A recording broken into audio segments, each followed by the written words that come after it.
Welcome to episode 1 of Erika's expedition through China, exploring the vast regions of China one bite and one random side quest at a time. This is Turpan, China, one of the lowest and hottest places on Earth. Hot is an absolute understatement. It's 119 degrees Fahrenheit, and that's not counting the surface temperature of 180 degrees at what's known as the Flaming Mountains. Familiar with the Monkey King? Well, this is where that story originates, and the beginning of my story on an adventure through the China I've never known till now. My name is Erika, and I'm born and raised in Los Angeles. I love eating Chinese food, and as a Chinese American, how could I not? But if you know me, you know my love of food has the ability to lead me to some fascinating places. So when I was invited to join Odyssey Project and USCC on a trip to Nanjing and Xinjiang, I had to say yes. And boy, was it eye-opening. I've done Beijing, Xi'an, Shanghai, but I've never grasped just how vast and diverse China can be until I stepped foot in Xinjiang, located in northwest China. This massive stretch, also known as the Uyghur Autonomous Region, is so large, you could fit multiple countries like France, Germany, and Spain inside it, and it would still have room to spare. At its lowest, the Turpan region drops to over 500 feet below sea level, which causes it to trap heat. Upon learning that, I was expecting to traverse dry, arid land with little greenery,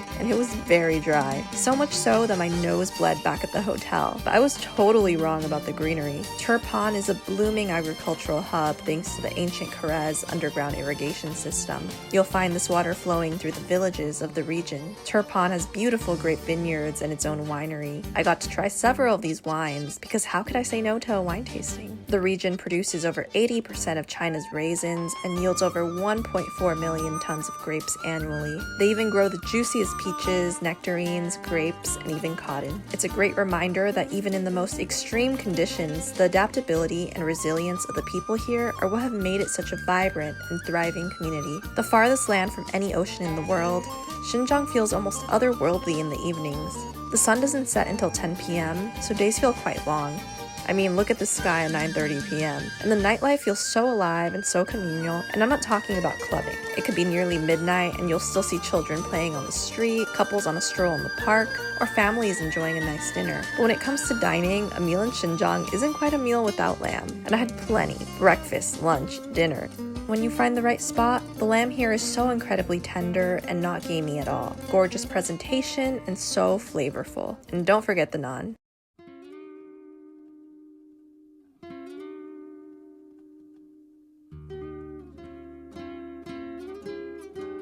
At its highest point, we have Tian Shan Mountain, a much-needed cool-down from the heat and a beautifully serene landscape, and as its name translates, Heavenly Mountains. It is one of the longest mountain ranges in Asia and officially recognized as a UNESCO World Heritage Site. I mean, look at this insane waterfall. My fear of heights did not stop me today.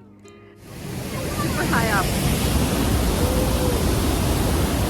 It's kind of triggering my fear of heights a little bit. It says beware falling rocks. Okay, maybe we should head on up. It's almost hard to believe that such wildly opposite weather and terrain can exist in just Xinjiang alone. And even then, there's still so much here I didn't get the chance to explore because of how vast it is. But if there's one thing I took away during this trip, besides experiencing a desert for the first time, We survived the heat. Yay. It's realizing firsthand how different it is from the China I thought I knew. Signs in both Chinese and Arabic, experiencing the Uyghur language, music, and dance, and connecting with locals and university students despite a language barrier. Xinjiang taught me that there's so much more to China in all of its diversity, traditions, and cuisine. And it's my hope that any foreigner visiting China gets the chance to experience Xinjiang on their next visit.